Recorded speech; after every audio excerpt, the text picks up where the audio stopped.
Right, Kevin, adequate clearance. Yep. Alright? Pretty straightforward to a certain extent. Okay? When you're driving normally, you have a 2-second gap between you and the car in front, don't you? Yes. Yep. So we know how to do that.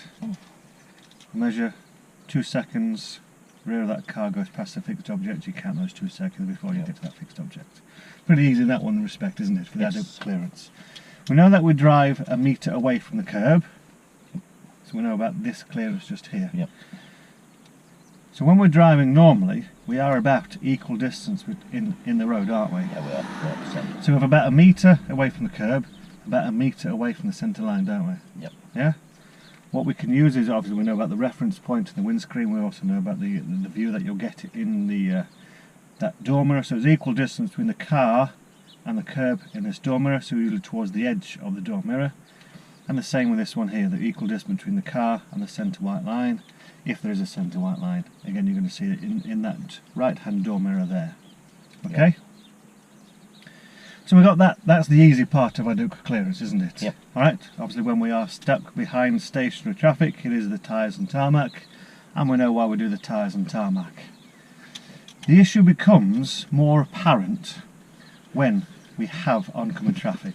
Yep. Alright, so if we imagine this is a road, alright, we have a metre gap between you and the centre white line, and we have a metre gap between the centre white line and the oncoming traffic.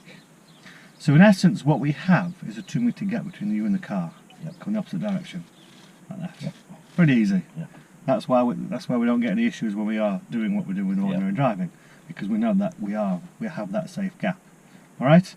Yes. Now the issue arises when we have to move our car, or when the other vehicle coming towards us moves their car.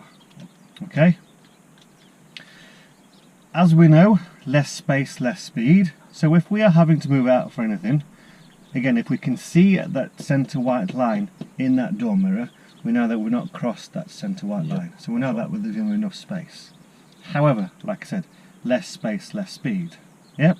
So if we're moving out, just as though we're doing like a right turn, but not crossing that centre line, we know that we've reduced our gap to approximately a metre. So we can either slow ourselves down, or continue at the same speed. The choice is going to be up to you, and obviously up to that learner driver as well. But I'd be thinking more of slow down just a little bit, because of that less space, less speed. Yeah. Alright, if we've moved out and that other car has moved out, again, we have reduced that gap a lot, haven't we? Yes, we have. So it's going to be less than that metre. That is where you will definitely slow the car down, less space, less speed. Yep. Alright? Now the issue will arise where we have to cross that centre line significantly, and that other car hasn't done anything about their position because they are in the normal driving position. That is where the concerns arise, shall we say. Yep. Alright? Everybody, like I said, everyone can figure out this side because we have our reference points there, so we know what we are travelling away from these parked cars, don't we? Yep. It's this side where we have the issue. This side where you will find a lot of the learner drivers will have their concerns about whether they have enough space or not. Okay? So, straight line, centre white line there, centre line there. Alright? We can see from their point there that we are going to have a collision course. That's right. Yep. So any part of the moving vehicle coming towards us is inside of our windscreen. From this point here is where we are going to have that collision, where we have to do something. Alright? Best thing to do is obviously stop. You will also find some learner drivers, as soon as they see this thing here, they will veer over to their left.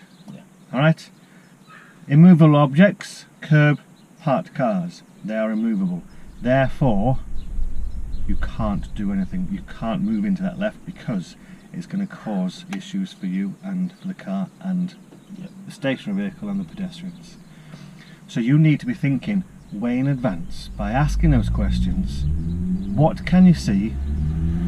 Do you think there's enough room? Etc, etc. Get them to think early enough. What should you be doing? If they decide, you'll see them because they'll just start turning the wheel to the left. If they decide to do that, you're going to be putting your foot on the foot brake and saying, no, we can't move to the left because how close to the curb are we? What is that stationary vehicle going to be there doing? Yeah. Yeah? So it's you getting at that forward planning, asking them those right questions. Is there enough space? What can we see? What should we be doing? Etc. Yeah. Yeah? Yeah. Does that make sense? Yeah, it does. That's adequate clearance.